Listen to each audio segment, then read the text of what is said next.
Bakit nagre-record? Tapos pag masagal na dati, laki-laki lang dahil Ay, hindi bumabalik. Bakit yan ko sa'yo yung Ma'am, baka gusto mo rin may toothbrush din ako dyan pa moral. Yung pang-moral. Magpapaprovinces po na. Magpaano mo na. Ay, kawawa naman siya. Ay, nagburuksan. Nag-ano siya. Marami kasi niya. Araw-araw na lang yung ulo.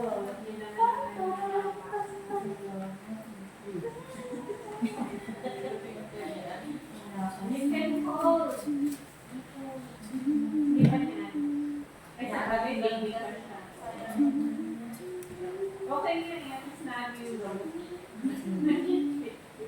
Kasi ginagano mo yun.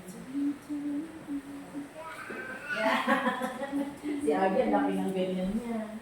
Sabi, Kapag yung asma niya, ganyan yung parapit ko. Hindi naman sa nagalit. Hindi, masaya sila. May kamanda, ganyan siya. Ang bata, wala lang. Ay, Naging malaki na. Naabulad ako siya. Sabi ko naman, coffee, oh. saan siya, kapag nasa inuubo siya. Hindi na yung Matake na yung ubo niya, parang siguro niya. divided by 3. wala ko sa inyo. Nag-divide ko. Kami nagsanayan natin. Nag-divide by 3 kami. Sierra. Oo, ma'am. Ana! Babae! Kapag nagtatawag, busy ang beauty ko. Kaya, tayo. Hindi na ako manalo sa ano. Sa inyo. Dapat ikaw na.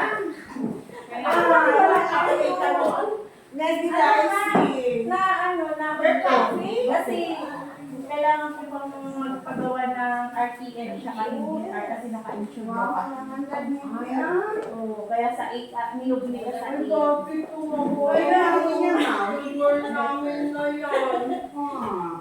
Kaya ni Lola inuubo. Pati nga rin Kasi sa Lola, oh, Ganyan, tinulungan nila pa siya na ganyan. Akala ko laki. Pero marami yan. Ano yan, yung pieces yung ganyan din. Malis lang yung box. Sabi ba, magbigas na ako malamig. Tapos kaya na ko lang kanina.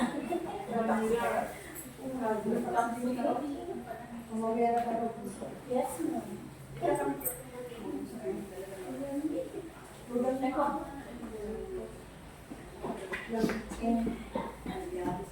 Ako dito pa nag-remedios ang... Kasi nga, mabasa sa labas. Ang lakas ng ulan ka. Kaya nakamalas na tapos sa bot. Wala na yung bola. Pahindi. Ako yung bot ako ng binina. Yung sa akin, wala. Akala ko din. Masarap ang pupot na. Nakapilot ako daw yung day. Tapos ano mo ka nang student ako? Sila silang pumili.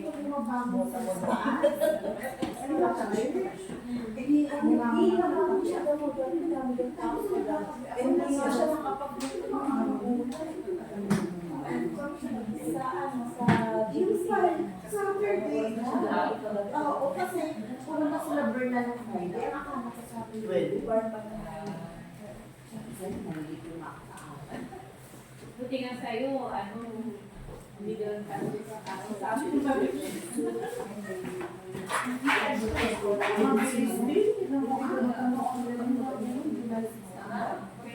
Yung dating mo. Yes, ma'am. Ang gawin yan. Isabi ko yan. 13 na. 1,620. Si ano, si John Clare. Last time, 30 and 40. Plus yung kami Hindi ko maramdam. 510. Yung hindi ko mahawak. 50 pieces yung natalaga. Aba, dito, hindi giniginaw.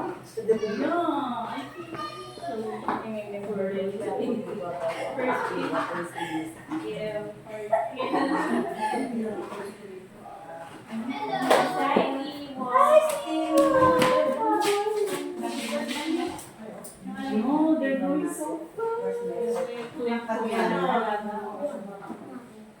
Ma'am. What happened? Di ba nakakakain sila sa akin? Kasi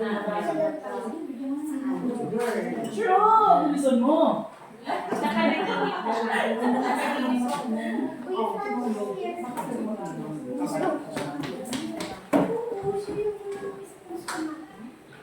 Ay, Lourdes na yung bakit. Inisip ko ito si ano. Ay, si Mom. Yung ano yung bata.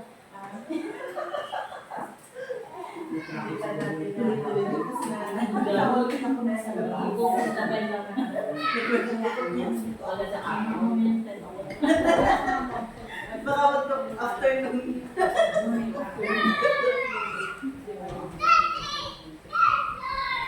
Ay, inisip ko hapon, Sunday na. Sino Friday?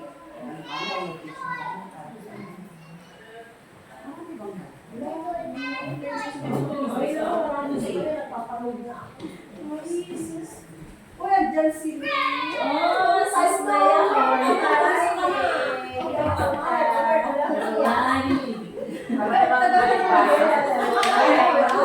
Balita ko nag-star-star eh. Pero paano nila?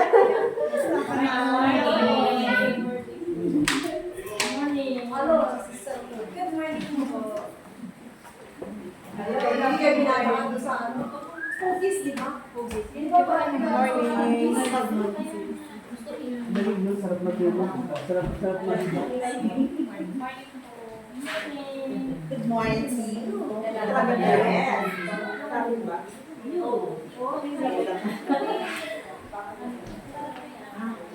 Magaling ka na.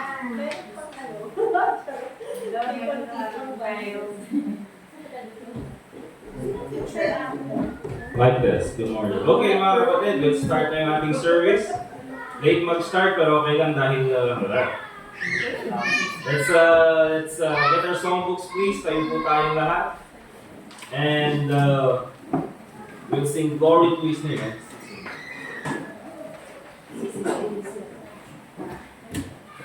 Song number 2.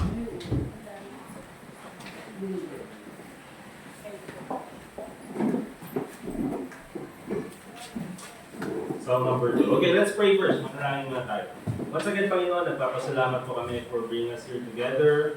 At salamat po, Panginoon, sa weather. At salamat din po, Panginoon, sa lahat ng iyong blessings. We pray, Lord, na ikaw po sana muli ang mag-glorify sa lahat ng aming gagawin ngayong umagang ito hanggang po sa aming fellowship this afternoon.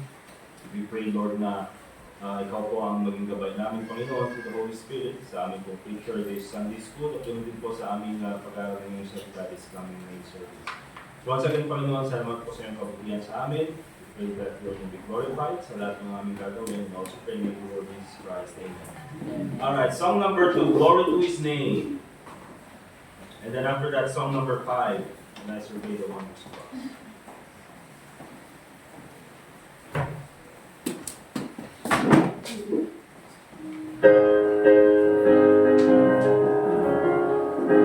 Alright, all together on the first stanza. Down at the cross where my Savior died, down there for cleansing from sin I cried. There in my heart was the blood applied. Glory to His name. Glory to His name. Glory to His name. There to my heart was the blood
One more song, song number 5.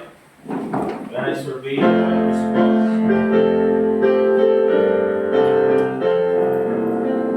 Alright, all together on the first stanza.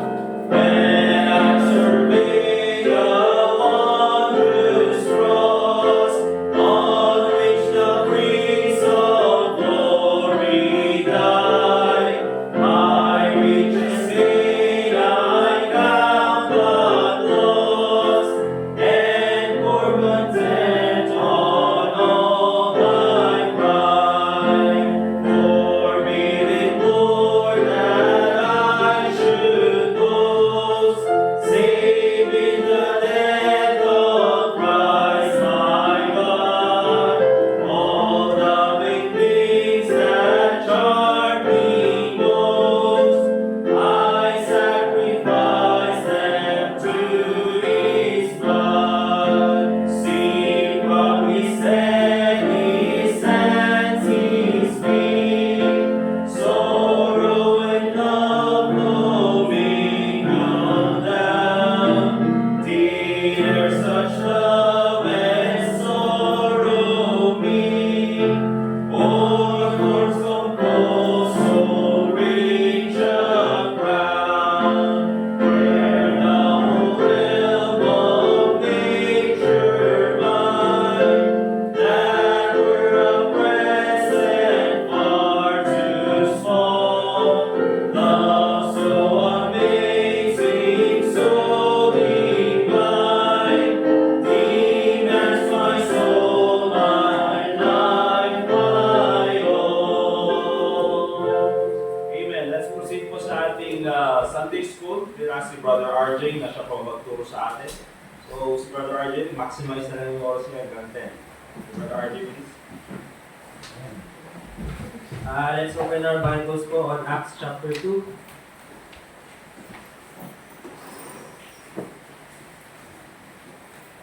Acts chapter 2 verses 41 to 47.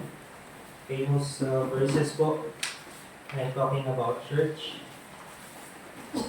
Habang nandun po kayo, let's pray po. Panginoon Diyos, nakilas na lahat, na po maintindihan po namin ang iyong salita at tutusan niyo po ang aming puso't isipan ng sabayan ng Banal na Espiritu ang siyang magturo sa amin ng mga katotohanan na nais niyo po matutunan namin ngayong umaga, Panginoon, at nawa po may tanim po sa aming puso ang iyong salita na sabayan magampanan po namin yung nais niyo po sa aming buhay, Panginoon Diyos, at patawarin niyo po kami sa aming mga kasalanan, Lord God, at puspusan niyo po ng Banal na Espiritu ang tagapagsalita, Panginoon, nang sa gayon, mga katotohanan lamang po mamutawid sa kanyang ibig, Panginoon Diyos. Panginoon, ito pang dalangin sa rin ang pangalan ni Jesus. Amen.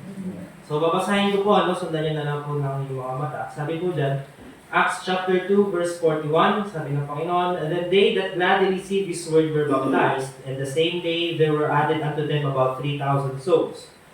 And they continued steadfastly in the apostles' doctrine and fellowship, and in breaking of bread and in prayers. And fear came upon every soul, and many wonders and signs were done by the apostles. And all that believed were together, and had all things common, and sold their possessions and goods, and parted them to all men, as every man had need. And they, continuing daily with one accord in the temple, and breaking bread from house to house, did eat their meat with gladness and singleness of heart, praising God and having favor with all the people, and the Lord added to the church daily such as should be saved." Pakikita po natin dyan, mga kapatid, yung early church, kung ano yung parang dito, kung ano yung nangyari doon sa early church. Napakaganda ng mga pangyayari ng panahon na yun. Ang pag-aaralan po natin yung inisip tungkol sa church fellowship, ano po, or ecclesiastical fellowship. Pag pumasok po yung fellowship na word sa isip natin, ano yung unang pumapasok sa isip natin? Meron mo ba? Coffee. Pag sa aming young people, ang unang, young people pa rin ba? Pag sila sa mga young people, ang unang pumapasok sa kanila laro na naman, no? Fellowship nga. Pag sinabing YP fellowship, maglalaro tayo. Ay, YP fellowship, may merienda na naman, may pagkain na naman. Church fellowship, may kape, may pagkain, di ba? Marami na naman pagkain. Yun yung madalas na pumapasok sa isip natin, di ba, mga kapatid? Pero, the fellowship itself, yung meaning po ng mga kapatid, is much more deeper sa Bible. Ano po? Hindi lang yung Kasi sa panahon natin ngayon, di ba, pag sinabi natin, oh, mamaya may fellowship po tayo, ang akala natin, magtitipon-tipon lang, magkikwentuhan, mga ganyan. Pero there's more deeper meaning. May deeper meaning yung fellowship sa Bible. Ano? So, ang church po, tinawag po yun ng Panginoon for several reasons. Andyan yung Great Commission, di ba? Sa Matthew 28. Kaya nga, in-establish ng ni God yung church to proclaim the gospel throughout the world.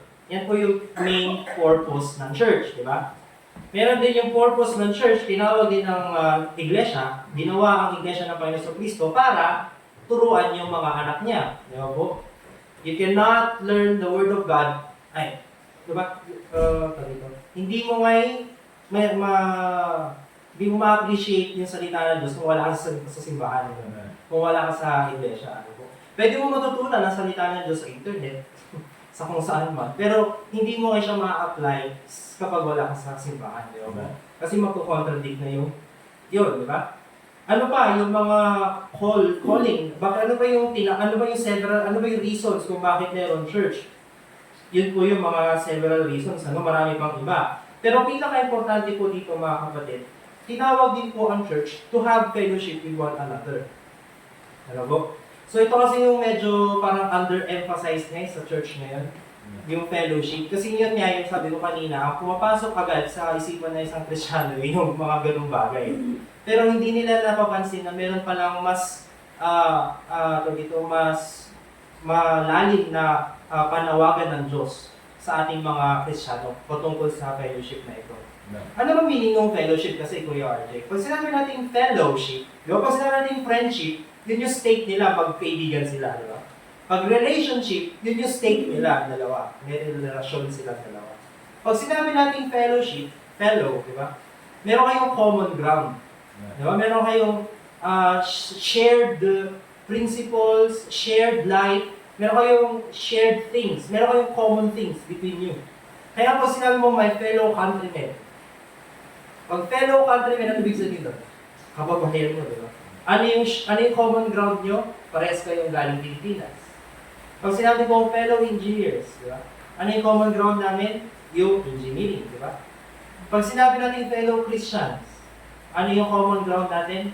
Yung faith natin. Kaya pag sinabi natin fellowship, mga kapatid,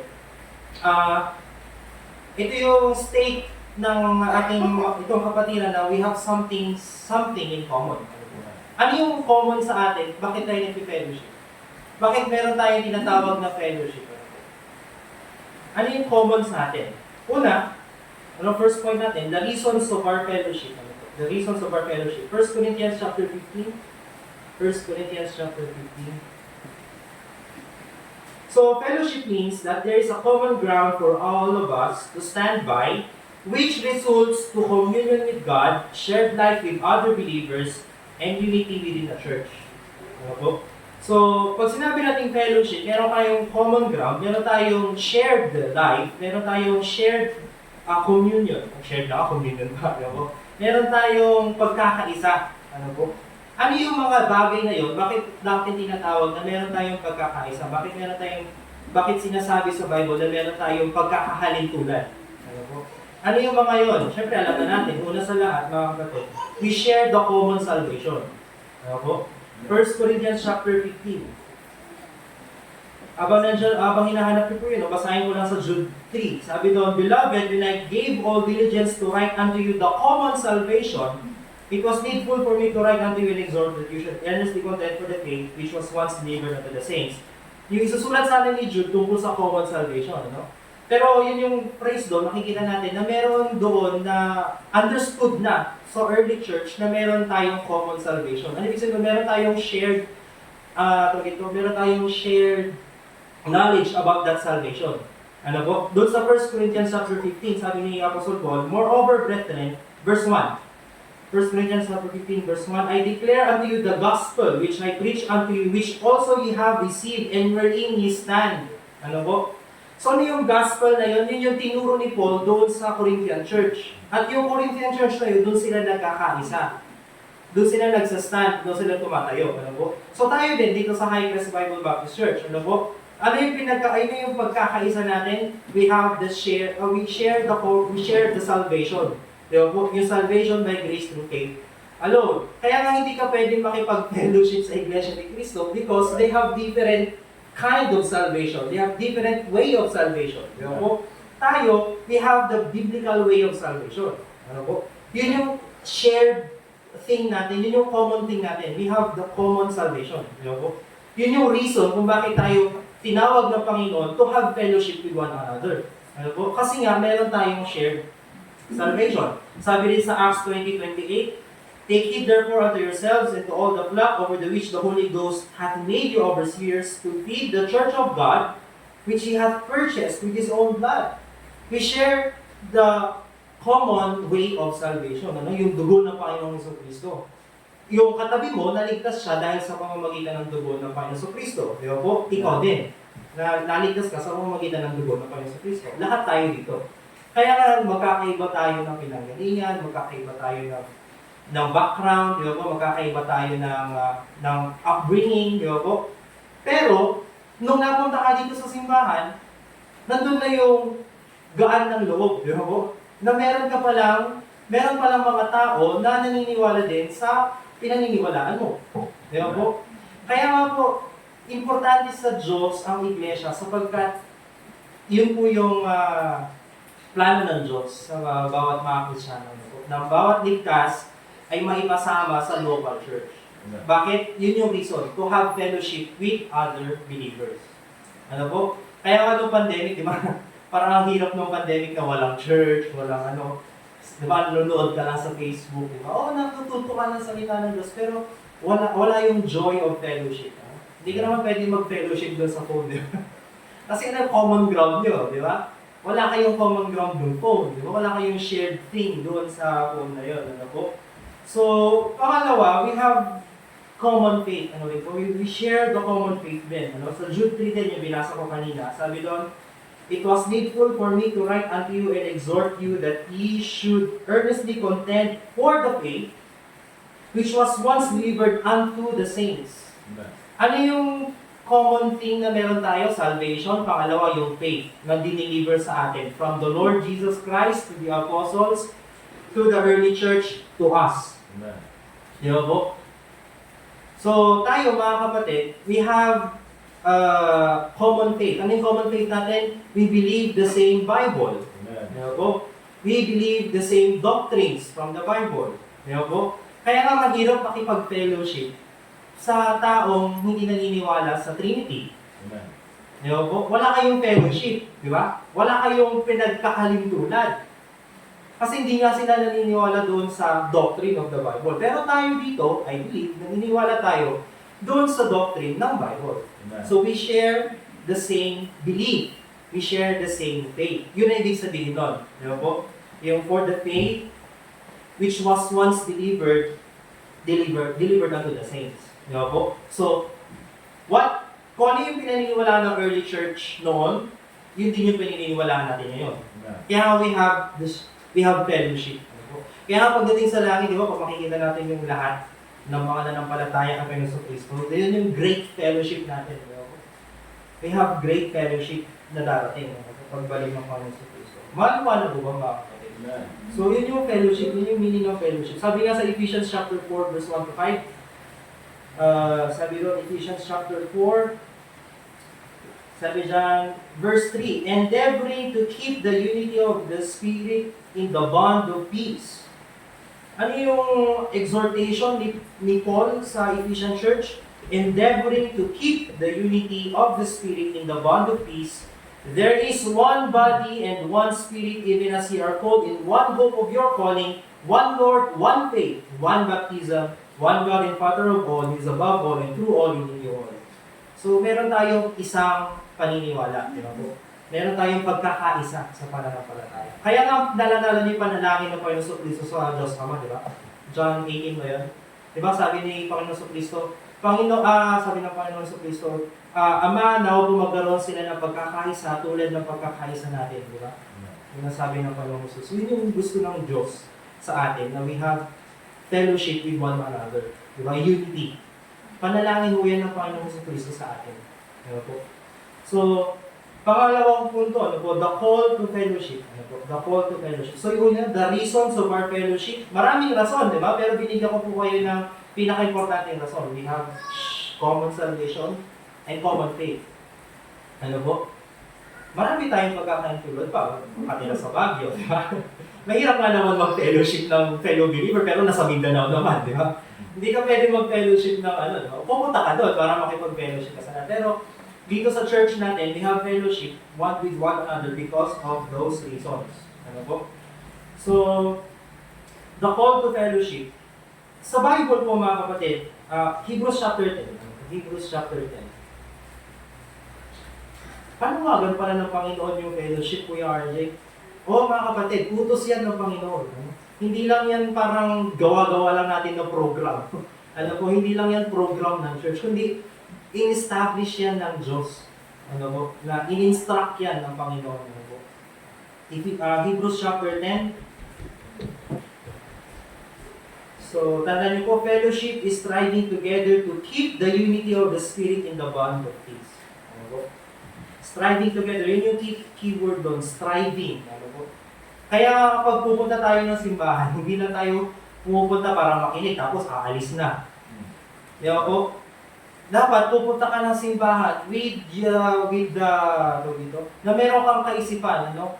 Na, ay, makikipag-fellowship ako doon sa kapatiran. Kamusta na kaya sila, di ba?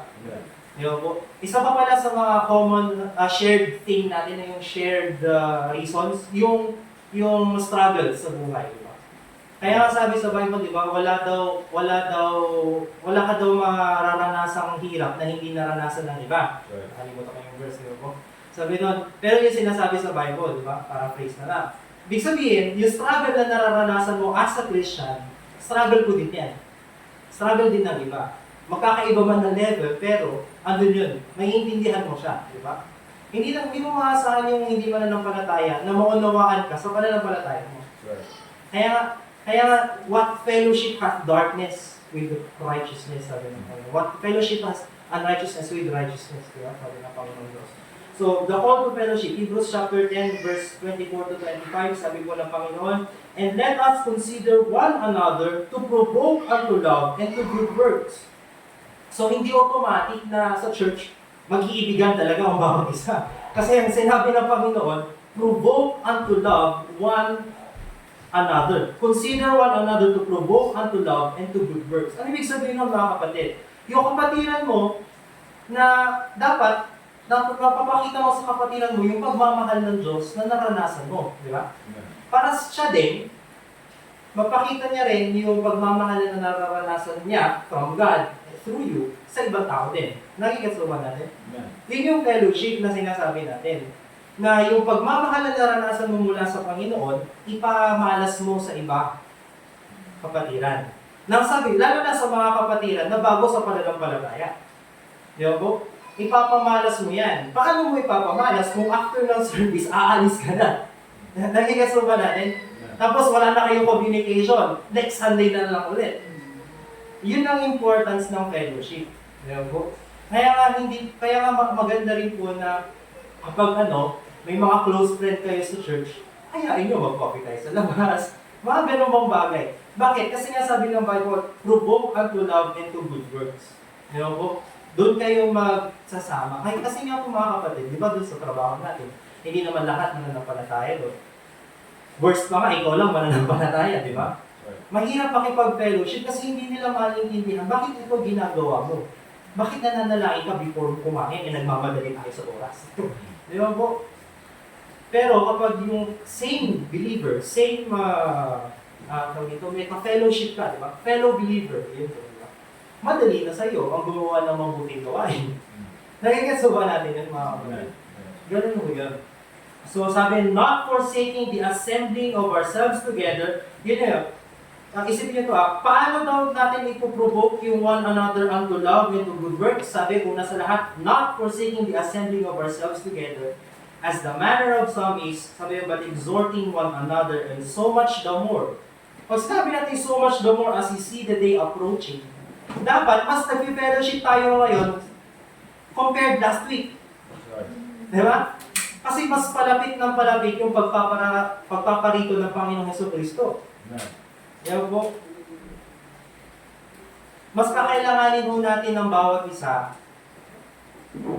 during end times, mga kapatid. Mas kakailanganin natin ng bawat isa.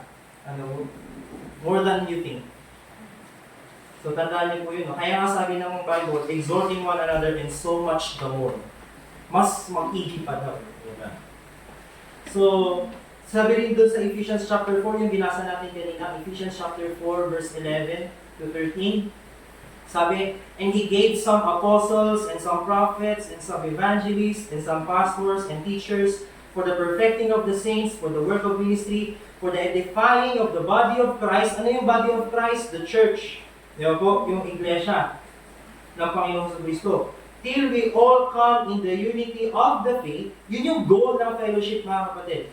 Till we all come in the unity of the faith and of the knowledge of the Son of God, unto a perfect man, unto the measure of the stature of the fullness of Christ. Yun ang pangako ng Panginoon Diyos sa atin. Once we got saved, you are destined to be Christ-like. Pero habang nandito tayo sa mundo, ang nais ng Diyos to strive. Mag-strive tayo, paghirapan natin, mga kapatid, yung unity dito sa church. Yun po. Kaya ka sa isang simbahan, mahirap isipin na marami rin tao, lalo na sa malalaking churches, may mga divisions. Kaya po, pangit po yun sa harapan ng Diyos kasi hindi naman yun yung nais ng Diyos sa buhay natin. Kaya po, kanya-kanyang factions. Kaya po, sabi nga dun sa 1 Corinthians, chapter 1. Ayun, tama. 1 Corinthians chapter 1. Ang sabi ni Paul, sabi ng Panginoon, God is faithful, verse 9. God is faithful by whom you were called unto the fellowship of His Son, Jesus Christ our Lord. Now I beseech you. Pag sinabi natin beseech, fervently urging. Ano po? Wow, English. Pag sinabi natin beseech, yung nagsusumamo ako sa inyo. Ano po? Sabi, brethren, by the name of our Lord Jesus Christ, that ye all speak the same thing. Ano yun? Unity nga, mga kapatid. Sabi, that there be no divisions among you. Wala daw pagkahati-hati sa inyo, walang pagkawatak-watak. Diba po? Na dito meron yung grupo ni Juan, dito may grupo ni Maria, dito may grupo ni ano, na kanya-kanya nagsisiraan, di ba po? At pangit sa simbahan yung ganun. Right. Kaya nga sabi ng Panginoon Diyos, there be no divisions among you, but that ye be perfectly joined together in the same mind and in the same judgment. Sa Philippians chapter 2, ano yung same mind na tinutukoy ng Panginoong Diyos? Philippians chapter 2, sabi, verse 5, let this mind be in you, which was also in Christ Jesus, who being in the form of God, thought it not robbery to be equal with God, but made himself of no reputation and took upon the form of a servant and was made in the likeness of man. Ano sabi ng Panginoon Diyos? Ano yung same mind na dapat meron tayo? Yung humility na meron kay Kristo. Amen. Pag meron kang humility na katulad ng Panginoon sa Kristo, madaling iwasan yung schism o yung division sa church. Kung mayroon kang pagkukumbaba. Di ba po? Kaya lang naman nagkakaroon ng division sa church kasi nga, nagmamataas, di ba? Doon sa binasa natin, kung ipagpapatuloy niyo yung pagbabasa doon sa 1 Corinthians chapter 1, doon yung makikita yung sinabi ni Paul na, bakit sa inyo meron nagsasabi na, I am of Apollos, I am of Paul, I am of Peter, mga ganon. Sana walang ganon. Kasi sabi nga ni Paul, bakit ibang-iba ba yung nagligtas sa inyo? Si Kristo naman ang nagligtas sa inyo lahat, ah. Yun yung common ground niya, di ba? Eh, ba't nag-aaway kayo kung sino gusto nyo maging pastor o teacher? Di ba? Nagigets ba natin, mga kapatid? So, that there be no divisions among you. Yun po ang fellowship, mga kapatid. The goal of our fellowship is unity. Di ba po? Pagkakaisa. So, endeavoring to keep the unity of the Spirit in the bond of peace. Di ba po? So, pangatlo, the practical of our fellowship. Ano? So nakita natin the reasons of our fellowship, the call to fellowship, tapos the practical of our fellowship. Kaya nga po, kung bago natin puntahan yun, sabi ng Panginoon sa 2 Corinthians chapter 6, Be ye not unequally yoked together with unbelievers, for what fellowship hath righteousness with unrighteousness? And what communion hath light with darkness? Kaya nga ang panawagan ng Panginoon, mag-fellowship tayo, mga mananampalataya. Kasi nga, imposible na ikaw magkaroon ng fellowship sa mga hindi mananampalataya. Ewan mo? Once na nagkaroon ka ng fellowship with them, you are backslidden in heart. Diba? Ewan po kasi ano, yung gusto mo, yung gusto gawain ng mga mundo, di ba? Mga ganun po. So the practical of our fellowship. So tanong niyo siguro, paano rin tayo mag-fellowship, Kuya RJ? Paano natin ma-strive? How do we strive for church unity? Ito. How do we practice yung fellowship na to, Kuya RJ? Simple lang yung sagot, love. Yun po, love. If you have love, hindi ka gagawa ng faction para magkaroon ng division sa church. Right. Di ba? Tutulong ka sa church na ano bang kailangan kong maitulong para maayos natin yung sigalot o maayos natin yung problema. Di ba po? Na kahit mas kurtina lang ipinag-aawayan. Ano? Hindi po mga ganun. Di ba po? So how do we fellowship? The answer is simplified in one word, love. Pero bigyan ko po kayo ng practical, ano? Kasi yung pag sinabi natin love, parang broad, di ba? Broad thing yan eh. Mahirap mo i-explain yung love of God eh. Di ba po? Yung sa kanta nga, di ba? Na kapag ginawa mo daw iinta yung ocean, hindi kulang yun, di ba? Mahirap i-explain. Pero bigyan ko po kayo ng some practical ways on how to fellowship with one another. Bukod dun sa ginagawa natin na ladies fellowship, men fellowship, bukod dun, dapat mapakita sa atin na we forgive one another. Ano po? So the practical of our fellowship, una, forgive one another. Sabi sa Ephesians chapter 4, verse 32, and be ye kind one to another, tender-hearted, forgiving one another, even as God, for Christ's sake, hath forgiven you. Imagine po mga kapatid, yung katabi mo is forgiven by God the same way you are forgiven of God, pero ayaw mo siyang patawarin. Imagine niyo po yan mga kapatid. Kunwari, lumaki tayong simbahan, di ba? Praise God, kung malaki tayong iglesia. Pero may naka-open sa'yo, tapos isang buwan mo siyang hindi pinansin.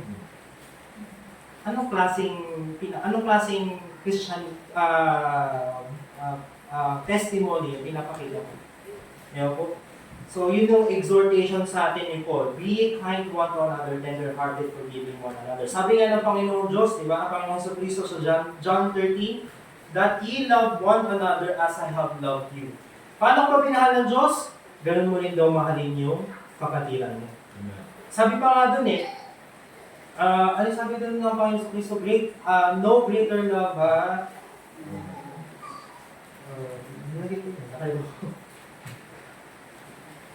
Ayun, sabi, greater love hath no man than this, that a man lay down his life for his friends. Ano yung pinapakita? Kasi sabi ng Panginoon, this is my commandment, that ye love one another as I have loved you.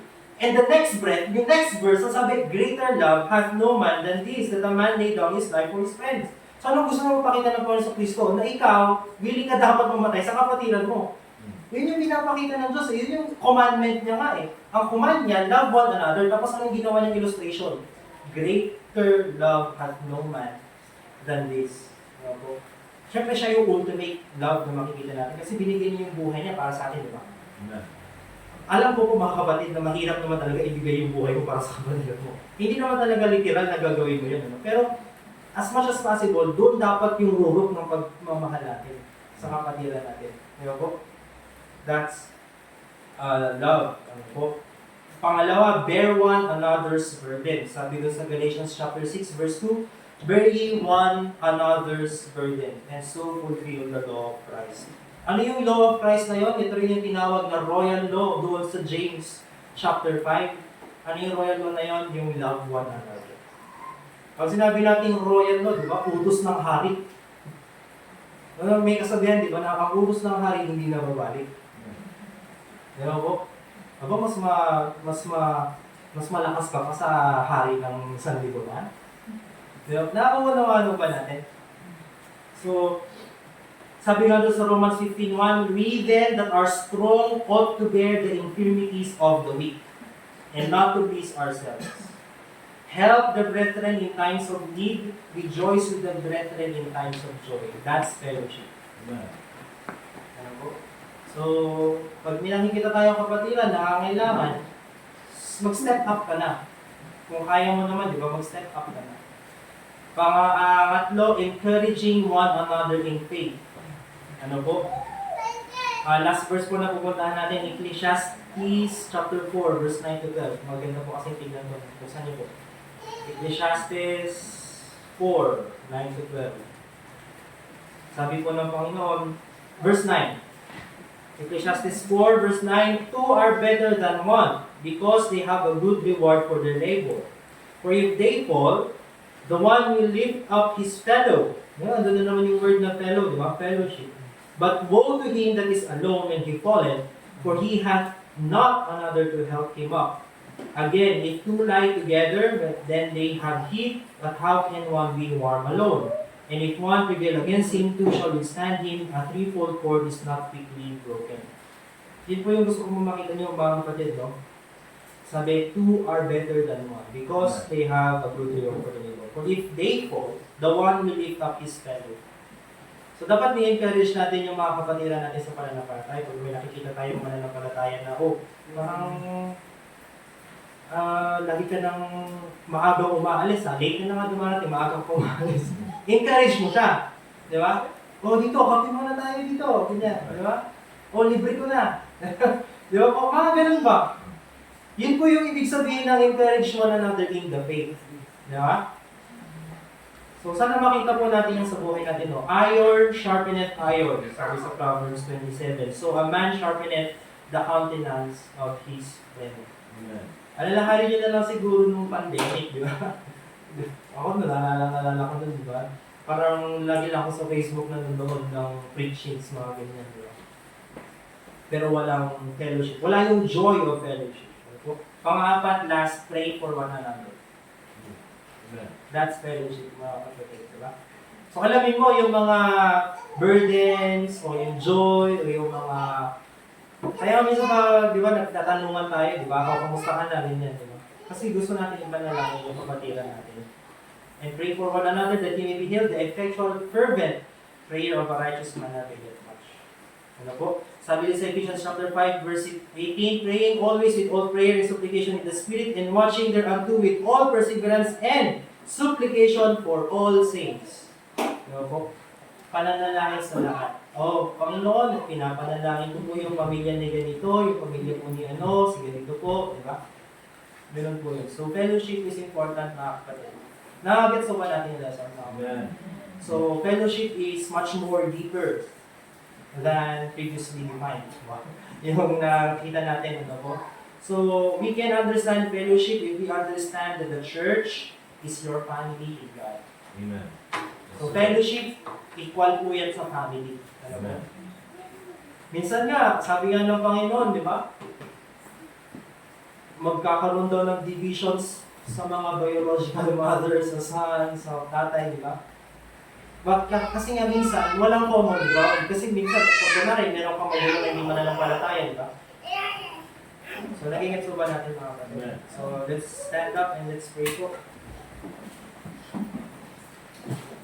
Panginoon Diyos, nakila sa lahat, maraming salamat po sa inyong salita. Maraming salamat po kay Panginoon Kristo na siya nagbigay sa amin ng rason upang magsama, Panginoon, para sa pagsamba sa inyo at para po sa pagsunod ninyo sa salita, Panginoon. Nawa po may tanin po sa aming puso disipo nito, Panginoon, at patuwarin niyo po kami sa aming mga kasalanan, Lord. Ito po ang midalangis na kinapalan ng Jesus.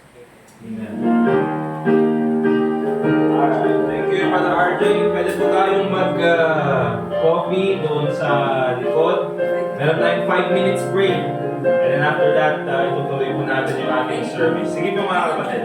Mag-fellowship kayo para mag-sign agad. Ayan. Meron tayong common coffee.